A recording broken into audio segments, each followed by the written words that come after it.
Hello again, and welcome to another episode of Merkon's Musings, a Star Wars action figure review. And today we're looking at, you guessed it, none other than Lobot. And as you can see here, we have two figures in front of the camera, and there's going to be two other figures that I will be reviewing along with these two that I don't have, but I've owned them in the past and I'm very familiar with them. One of them is going to be the Power of the Force 2 freeze frame from 1998. The other one is going to be the Star Wars Legacy Collection from 2004. So before we get into the actual review, let's give a short history of Lobot and who he is. So Lobot was a human male from the planet Bespin, who with the assistance of his AJ6 cyborg construct, was paid to run battlefield calculations for the Galactic Empire. However, he began working with the smuggler Lando Calrissian aboard the Millennium Falcon, running numerous criminal jobs. During one job, the theft of the Emperor's personal yacht, Lobot was gravely wounded by an Imperial guard. And in his injured state, Lobot's mind was lost and his cybernetic implants took over. Eventually, Lando became the Baron Administrator of Cloud City, on Lobot's homeworld of Bespin. Lobot served as Lando's top aide-in-chief. During the Empire's takeover of Cloud City, Lando ordered Lobot to gather the security forces and to outflank the stormtroopers to help evacuate the city. The city soon fell to the Empire, and Lobot was captured. So that's the background of this character. And what's interesting, there is a deleted scene in The Empire Strikes Back where you see Lobot captured by the stormtroopers and they haul him away, but it was cut, obviously. So let's take a look at these action figures. So obviously we start with the earliest, which is the Kenner one from 1980. And it's actually a pretty neat looking figure. As you can see on the card, this is a very good representation of Lobot from the film The Empire Strikes Back, even by Kenner standards. So it has the 5 points of articulation, the head, the arms, and the legs. And he comes with a Rebel blaster. He never had one in the film, which I always thought was interesting, but I guess, Kenner always wanted kids to be able to use Lobot and have him fight with the stormtroopers. But he never had any accessories other than his cybernetic implant. But yeah, this figure is not a bad representation. It's classic Kenner articulation. It has some decent paint schemes. Once again, like the Bespin Han, they could have did like a little, his boots just matched the plastic. I mean, they could have just painted them a different color, but whatever. It's minimal. But yeah, it's not a bad action figure.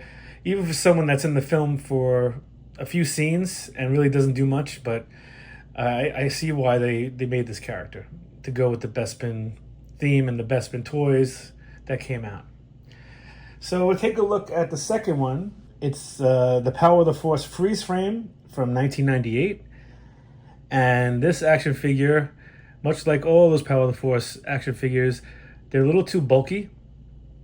And this one comes with a blaster and a walkie-talkie. It's kind of weird, like, especially when he has those cybernetic implants on his head. Why does he need a walkie-talkie? So that's what I found strange about it. But, it's got the typical articulation for the Power of the Force. It's got the head. It's got the arm movement. It's got the legs that move up and down and a waist articulation. The sculpt isn't bad, but it's definitely not nearly as good. I'd say it's on par with the Kenner one. The next one that we'll be looking at is the 2004 Legacy Collection Lobot. This one was a horrible figure. So bad on so many levels. Very, very minimal articulation. The head turned, the arms move up and down, had an elbow swivel. The legs could move up and down, but had no insert joints. But I did like the accessories he had. He came with like a data pad and some sort of electronic device to help him. It's a handheld device, no weapons. So it was basically like a statue that had minimal movement, but the head sculpt was really nice on it. It looked really well compared to the other ones. But it's definitely the weakest of the Lobot action figures that was produced in the various lines.